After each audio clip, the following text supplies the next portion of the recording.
మా పిల్లల భవిష్యత్తు, ఆ భవిష్యత్తుకు మేము గ్యారంటీ ఇస్తున్నామని చెప్పి కూడా నేను మీకు తెలియజేస్తున్నా.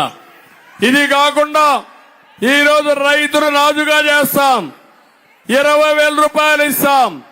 ఇదే కాదు, సామాజిక పింఛన్లు చెబుతున్నాను. పింఛను ప్రారంభించింది తెలుగుదేశం పార్టీ. ఎన్టీ రామారావు గారు 84వ సంవత్సరంలో ప్రారంభించారు. 2014లో 200 రూపాయల పింఛన్ని 2000 చేసిన పార్టీ తెలుగుదేశం పార్టీ. ఇప్పుడు నేను ఒకటే హామీ ఇచ్చాను, 3000 నుంచి ఏప్రిల్ నుంచి 4000 రూపాయల పింఛన్ ఇచ్చే బాధ్యత మాది. ఎన్నికల మేనిఫెస్టోలో పెట్టాం. సైకో జగన్ చెప్పింది 2028లో 250 వేస్తానని. నేను ఒకటే మీకు హామీ ఇస్తున్నా, దివ్యాంగులకి పింఛను 4000 నుంచి 6000 రూపాయలు చేస్తున్నాం. అది మా కమిట్మెంట్, అది మా గ్యారంటీ.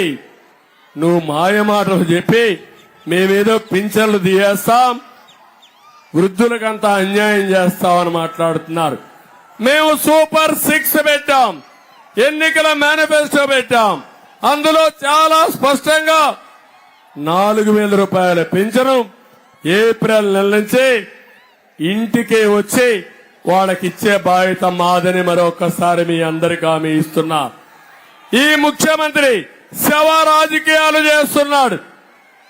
మొన్ననే మీరు ఒకసారి చూశారు, పింఛన్లు ఇంటి దగ్గర ఇవ్వాల్సింది వాలంటీర్లు ఎలక్షన్ లో ఇన్వాల్వ్ కాకూడదని ఎన్నికల కమిషన్ ఆర్డర్ ఇస్తే కావాలని సచివాలయానికి పిలిపించి 33 మందిని చంపేసిన వ్యక్తి ఈ జగన్మోహన్ రెడ్డి అని చెప్పి కూడా నేను మీకు తెలియజేస్తున్నా. ఇప్పుడు కూడా మీరు చూడండి, 150,000 మంది సచివాలయ స్టాఫ్ ఉన్నారు. 40 మందికి పింఛన్ ఇవ్వాలి, ఇవ్వకుండా బ్యాంకుల్లో వేసి ముసలి వాళ్ళని ఇబ్బందులు పెట్టి నానా యాతనాలు పడే పరిస్థితి తీసుకొచ్చారంటే చాలా బాధేస్తుంది. ఇవన్నీ చూస్తే చాలా అన్యాయం అని చెప్పి కూడా నేను మీకు తెలియజేస్తున్నా.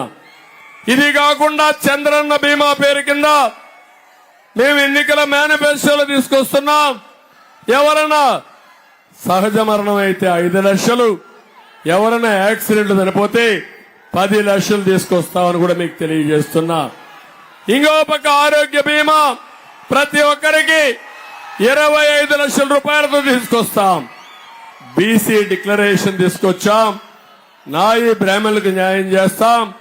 బీసీలకైతే 5 ఏళ్లలో 150,000 రూపాయలు ఖర్చు, 150,000 కోట్లు ఖర్చు పెట్టి వాళ్ళని పూర్తిగా ఆదుకునే బాధ్యత మేము తీసుకుంటాం. కాపు సంక్షేమం, ఇక్కడ బలిజాస్ కూడా ఉన్నారు. మీ సంక్షేమానికి కూడా 15,000 కోట్ల రూపాయలు బడ్జెట్ లో పెట్టిన పార్టీ తెలుగుదేశం మిత్ర కూటమి పార్టీ అని చెప్పి నేను మీకు తెలియజేస్తున్నా.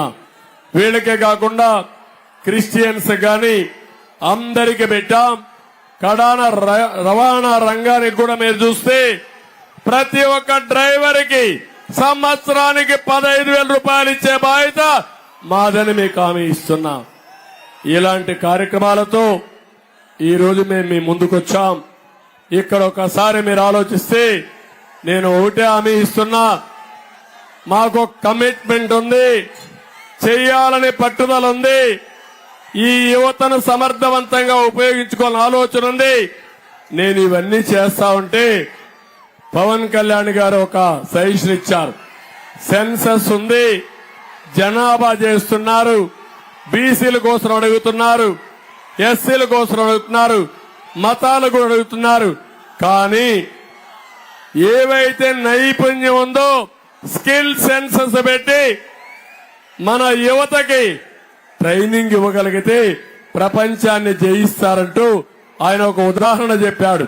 నాకు చాలా బాగా నచ్చింది. చిన్నప్పుడు ఆయన కూడా ఒక సాధారణ కుటుంబంలో పుట్టాడు. ఈయన కంటే ముందుగా వీళ్ళ సోదరుడు చిరంజీవి గారు సినిమా యాక్టర్ అయ్యాడు.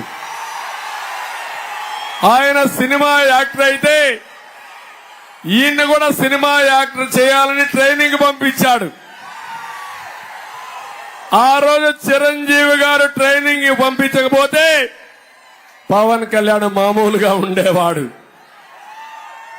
ఒక చిన్న జీవితంలో మలుపు, ఆ మలుపు ఆ రోజు ఒక ట్రైనింగ్ ఇవ్వడం ఒక మలుపు. అక్కడి నుంచి నిలదొక్కున్నాడు, నిలబడ్డాడు, పవర్ స్టార్ గా ఎలిగాడు. ఇప్పుడు రాజకీయాల్లో కూడా ఎత్తు పల్లాలు చూశాడు, స్ట్రగుల్ అయ్యాడు, పోరాడాడు, నిలదొక్కున్నాడు.